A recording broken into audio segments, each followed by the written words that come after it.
Dubai is continuing to grow as a metropolitan hub, and in order to keep the city moving, the infrastructure and public transport network has had to expand.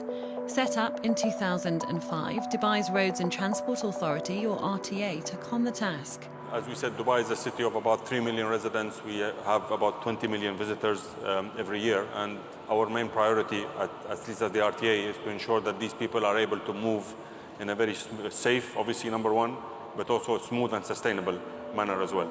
In 15 years, the network's expanded to include the metro and tram systems, buses, water taxis and ride-hailing services, including a fleet of electric cars. But these won't be the only means of travel in the near future.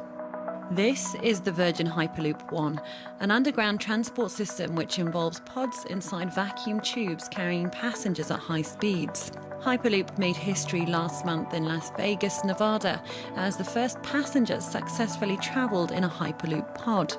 The multi-billion-euro project will reduce travel time for commuters between Dubai and Abu Dhabi from just over an hour to about 12 minutes. A significant investment in the project has been made by Dubai-based DP World, a global provider of smart logistics solutions.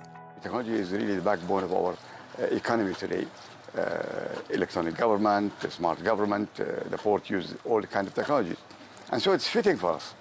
And I'm really happy and proud that we're able to really put two people in a cabin, and they levitated, and they went up to a speed of 172 kilometers per hour on a tunnel which was made purposely. The Dubai government formed the Dubai Future Council for Transportation to look at mobility going forward. And you have to be a risk taker to become the first to adopt these kind of technologies.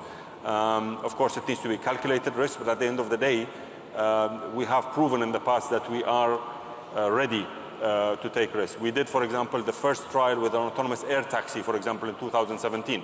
That also signifies Dubai's aim to become one of the first cities in the world to have an autonomous air taxi service. The other thing is the flexibility. I think we have proven in the past that we are very flexible. Decision-making is extremely fast in our city, and therefore we are capable to tweak and change our regulations and policies very quickly compared to other cities in order to be able to adopt these technologies going forward. The Future Council is aiming to increase the use of public transport and shared mobility, and has a target for 25% of trips to be made by autonomous modes by 2030. The Roads and Transport Authority are also testing a variety of modes of self-driving vehicles and autonomous solutions. In the near future, Dubai plans to implement a new suspended rail system, or skypods, to revolutionise travel around the city. The desire for more environmentally friendly, safe and comfortable modes of transport have been increasing in recent years. But with the advent of the pandemic, we've seen the popularity of personal modes of transport grow further. Things like this vehicle, electric scooters and e-bikes have seen their popularity and the demand increase further. Together, these form last-mile solutions for the public and businesses to make the first and final part of journeys safer and faster.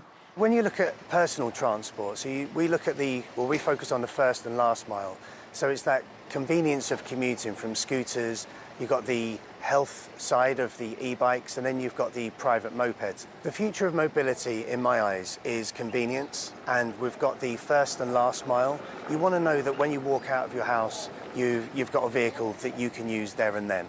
Then you look at that mid-mile with cars, and I do see the shared mobility is going to be primary focus for the future. The purpose of the additional mobility is multi-level. It's economically positive, it's better for the environment and safer, and will reduce travel times.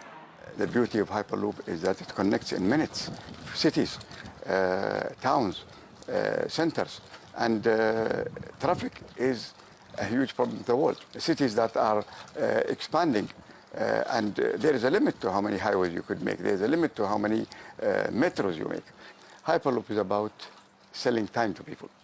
And one thing we cannot buy in the world is time. And people don't want to stuck in traffic for hours sometimes. And if they travel from cities which are far, it takes a long time. And that is a solution that Hyperloop will bring. It's clear the way we travel is evolving and changing, and Dubai is ready to join the race for the very best modes of transport to keep the city moving.